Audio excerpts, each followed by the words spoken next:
are here with our wonderful illustrator, Ellen Clark. You can stick your head in there. She is. That's her. So we have Matthew and Todd.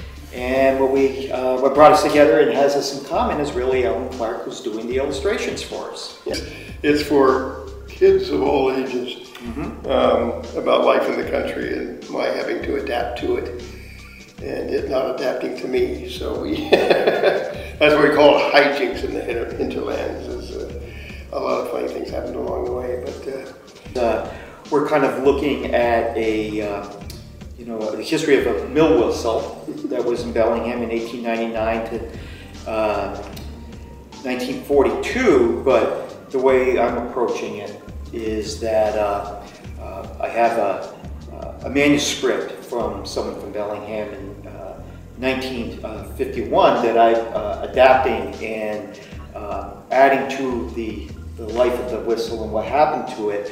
But we're also interplaying with historic photographs of the time or the times that Ole is referring to within his story. Yeah. Now, is Ole still in town? Ole is still in town, yeah. And they do use old Ole every now and then, don't they? Yeah. I remember hearing it a few times. It is a whistle that's mounted on the steam plant at Western Washington University, and it's the only and probably the last of the sources for steam power in town, at least something that's strong enough to project the sound that comes out of Ole. Yeah, it's a fascinating story behind it.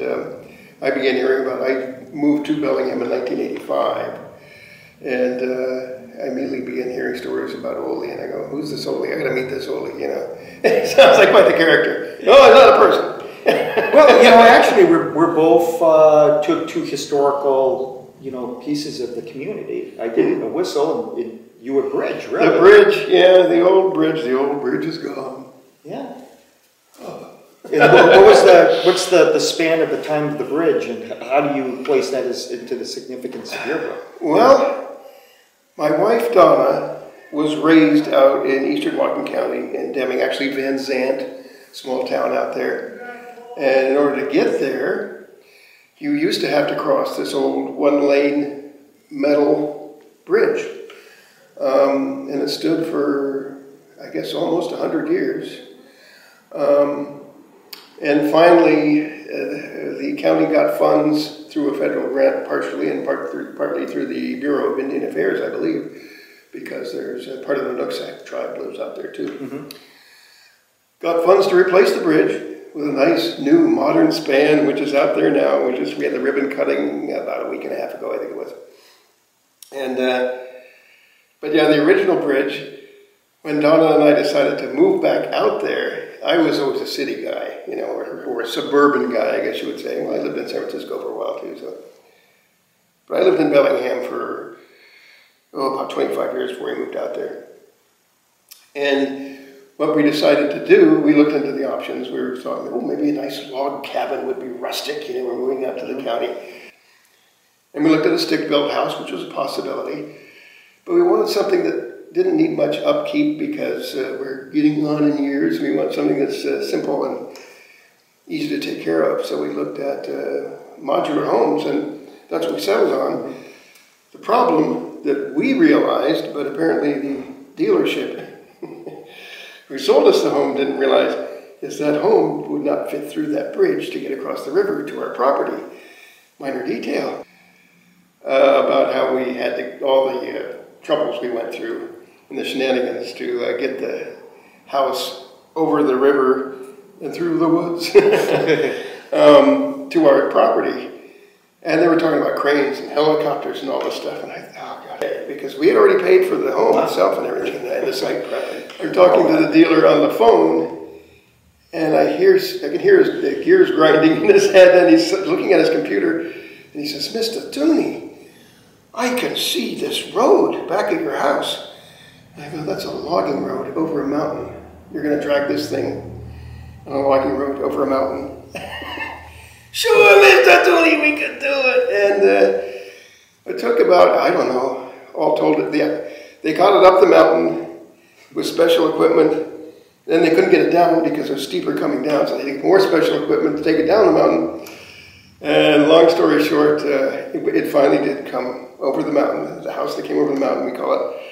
It stood at the top of the mountain for about 10 days because we had to deal with a logging company too who was logging there, so we had to wait until they were done. I tell you, it was quite the ordeal. They finally got it down, and it looked like it had been over a mountain. All the mirrors were cracked and the drywall was cracked and everything. But they paid for all that too. And it was definitely worth it, but it was quite the ordeal. That was what originally started. That was the genesis. Yeah, the start of the story. So tell me about how you got interested in Oli, though. As you said yourself, you know, coming into the community, you hear about some of the historical aspects of the community and things. And Oli itself, you know, unless you're, you know, kind of a real oldster now, you wouldn't remember. I mean, like I said, the whistle left here in 1942 and went to Port Alberta. I was working on an exhibit on the waterfront for the Walker Museum. Must have been about the year 1999, 2000, right in that slot. And part of the, you know, the research is Big Oli's mentioned. There's all kinds of mill whistles all over town, but Big Oli was traditionally known, and it was named by the Scandinavian community to represent who were quite naturally most of the lumbermen or the loggers were Scandinavian. And so it kind of wondered what happened to the whistle. And through a series of phone calls, because I knew it was in Port Alberta, I knew in 1942 that's where they sent it up to the Welch Blodell mill up there. And I called and I just said, I'm reading newspapers from this time period and stuff, and everybody talks about the whistle. The whistle was a timepiece of the community, like many communities had, and it would also be used for celebrations and all this, and it was the heart of the community, I guess you could say. And so when I called up there, I talked to somebody at a museum up there, and I says, I'd like to know whatever happened to this whistle. It was called Big Oli, and told them the story, and the person at the museum said, let me check on something and we'll get back to you. And I think it was only a few hours, I had a call back from the plant manager up there that said, we just switched to electronic whistles and Oli's sitting up on the roof here. Do you want it? Yeah. And I was shocked and said yes. Yeah. And next thing I knew, we were bringing it back. And when we brought it back into town, I had, all these back in, we're going back 15 years now, and it's still at that time there was a lot of older community members that were there for the arrival.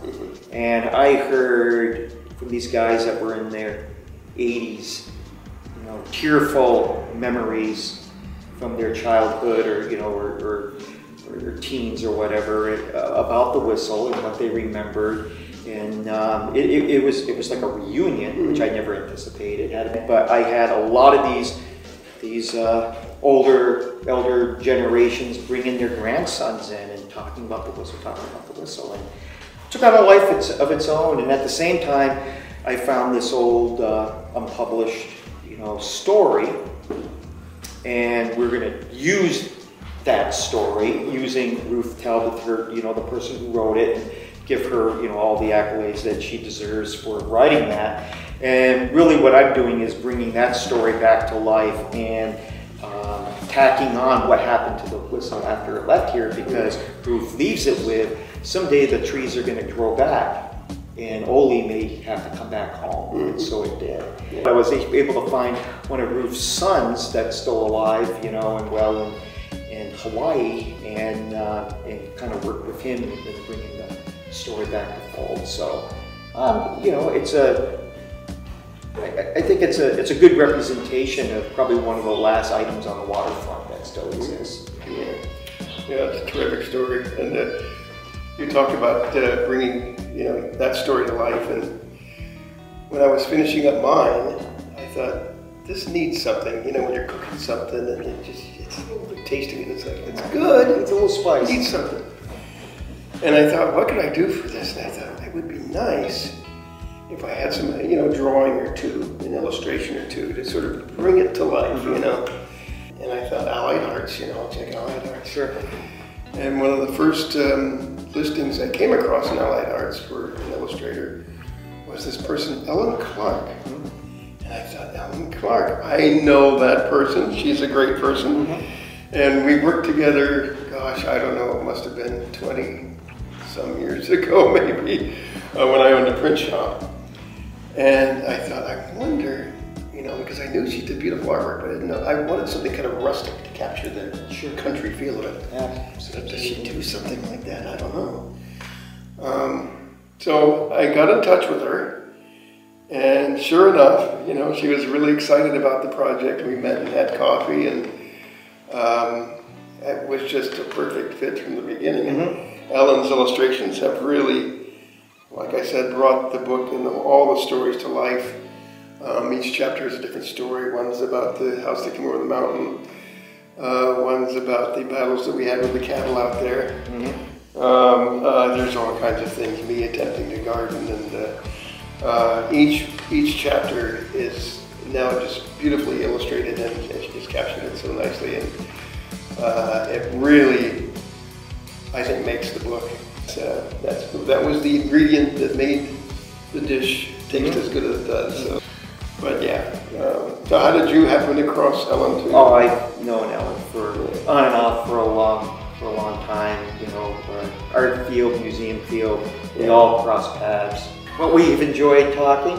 Yes. Matthew, it was a pleasure meeting you, and good luck. My pleasure, Todd. Yes, and with yours too. I'm really interested to see the story. And I'd like to ask you, how big is Oli? I don't. Oli was about 6 foot when it left here. And when it went to Port Alberni, the Blodow Donovan mill, the Cargill mill, warned the mill up there that it has a very, well, we'll never know what it really sounded like, because they claimed that it had such a huge, loud, piercing sound to make sure that the whistle was far away from any windows, waterfront, windows. So anyways, here it was actually on a perch above the cargo plant, which, those mill plants are just, they're huge and sturdy, and there's, it's a wide open area, and you had the water. But my understanding from what I've talked to the people at Port Alberni is they didn't take that into consideration. They did not listen to Bellingham and their wise suggestions. And the first time that the whistle ripped out, with its loudest voice, it shattered windows all over the downtown. Oh my God. Unfortunately, because of that, they cut down about a foot off the cylinder, and so they had to reorient the pitch of the bell, and so we'll never know what it really sounded like. But historically, for the newspapers and writings, it was loud enough that you could hear from Bellingham as far as Ferndale and Linden and Blaine on a good day. That's casting quite a distance. So now it's about 5 foot. Yeah.